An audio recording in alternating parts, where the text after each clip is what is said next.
আসসালামুয়ালাইকুম, hi there. আজ আপনাদের জন্য দারুণ একটা রেসিপি নিয়ে হাজির হয়েছি। আজ তৈরি করে দেখাবো ড্রাগন ফ্রুটের জেলি। চলুন আমরা দেখে নিই কিভাবে একদম দোকানের মতো ঘরে বসে মাত্র 3টি উপকরণ দিয়ে এই রেসিপিটা তৈরি করে নেওয়া যায়। তবে মেইন ভিডিওতে যাওয়ার আগে আমার চ্যানেল যদি এখনও সাবস্ক্রাইব করে না থাকেন বা নতুন এসে থাকেন তাহলে প্লিজ সাবস্ক্রাইব করে দিন। পাশে থাকা বেল আইকনটা অবশ্যই হিট করবেন যাতে আপলোড করা ভিডিওর নোটিফিকেশন সবার আগে আপনাদের কাছে পৌঁছে যায়। সো ভিউয়ার্স, জেলিটা তৈরি করার আগে প্রথমে আমাদের কিছু স্টেপ ফলো করতে হবে। চলুন তাহলে সেই স্টেপগুলো দেখে নেই। প্রথমেই আমি এখানে 2টা ড্রাগন ফল ভালো করে ধুয়ে নিয়েছি। এবার একটাকে আপনাদেরকে কেটে দেখাচ্ছি। প্রথমে সামনের অংশটা কেটে নিয়ে পেছনের অংশটা কেটে নেবেন।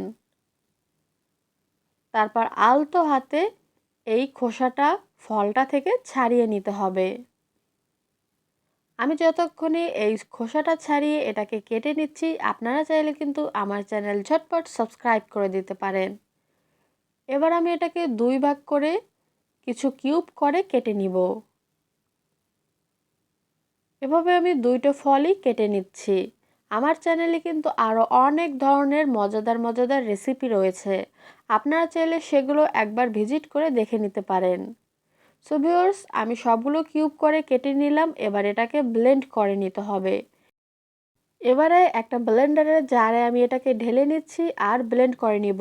এতে কোনো পানি অ্যাড করার প্রয়োজন নেই, কারণ এটা একটা রসালো ফল। সো ভিউয়ার্স, আমি খুব সুন্দর করে এটাকে ব্লেন্ড করে নিয়েছি। এখন এটাকে স্ট্রেন করে নিতে হবে যাতে এর দানা বা বিচিগুলো এর থেকে আলাদা করা যায়। এর জন্য একটা স্ট্রেইনারে আমি স্ট্রেন করে নিচ্ছি, আর যে পাত্রে আমি এটা তৈরি করব সেই পাত্রেই সরাসরি ঢেলে নিচ্ছি। একটা স্প্যাচুলা বা যে কোনো চামচ দিয়ে আপনারা খুব ইজিলি এটাকে স্ট্রেন করে নিতে পারবেন। সো আমি সুন্দর করে স্ট্রেন করে নিয়েছি আর এই বিচিগুলোকে ফেলে দিয়েছি। এটা মেপে নিয়েছি, এখানে 2 কাপ পরিমাণ পিউরি হয়েছে। এবার এতে আমি 1.5 কাপ পরিমাণ চিনি দিয়ে দিব। 2 কাপ পিউরিতে আমি 1.5 কাপ চিনি অ্যাড করে দিলাম। এখন হাই ফ্লেমে এটা ফুটে ওঠা পর্যন্ত জাল দিয়ে নিব। আর অবশ্যই এটা কন্টিনিউয়াসলি নাড়তে থাকবেন যাতে নিচ থেকে পুড়ে না ওঠে। যতক্ষণে এটা ফুটে উঠছে ততক্ষণ পর্যন্ত ফ্লেমটা হাই রাখবেন। ভিউয়ার্স, এটা ফুটে উঠেছে, এখন ফ্লেমটা আমি মিডিয়াম টু লো করে দিয়েছি। আর এটাকে আমি জাল দিয়ে একদম ঘন করে নিব। ভিউয়ার্স, 10 মিনিট জাল দেওয়ার পর দেখুন এটা এভাবে ঘন হয়ে গেছে। এখন এতে যাতে চিনিটা দানা বেঁধে না যায় সংরক্ষণ করার সময়, এর জন্য আমি লেবুর রস অ্যাড করলাম। একটা লেবু থেকে আমি 1 টেবিল চামচ রস বের করে নিয়েছি আর অল্প অল্প করে পুরোটাই দিয়ে দিয়েছি। এতে সংরক্ষণ করার সময় চিনি আর দানা বেঁধে যাবে না, আর এর থেকে সুন্দর টক একটা ফ্লেভারও আসবে। সো ভিউয়ার্স, এটাকে আমি 10 মিনিট জাল দেওয়ার পর চুলাটা অফ করে দিয়েছি। দেখুন এর কনসিস্টেন্সিটা এমন হয়েছে। ঠান্ডা হওয়ার পর আরও ঘন হয়ে যাবে। ভিউয়ার্স, আমি এটাকে ঠান্ডা করে রেখেছি। দেখুন ঠান্ডা হওয়ার পর এটা আরও বেশি ঘন হয়ে গেছে। আমি কিন্তু বাইরে নর্মাল টেম্পারেচারে রেখেই এটাকে ঠান্ডা করে নিয়েছি। দেখুন জেলিটা দেখতে কিন্তু একদমই বাজারের জেলির মতো আঠালো হয়েছে, আর খেতেও কিন্তু দারুণ মজা হয়েছে।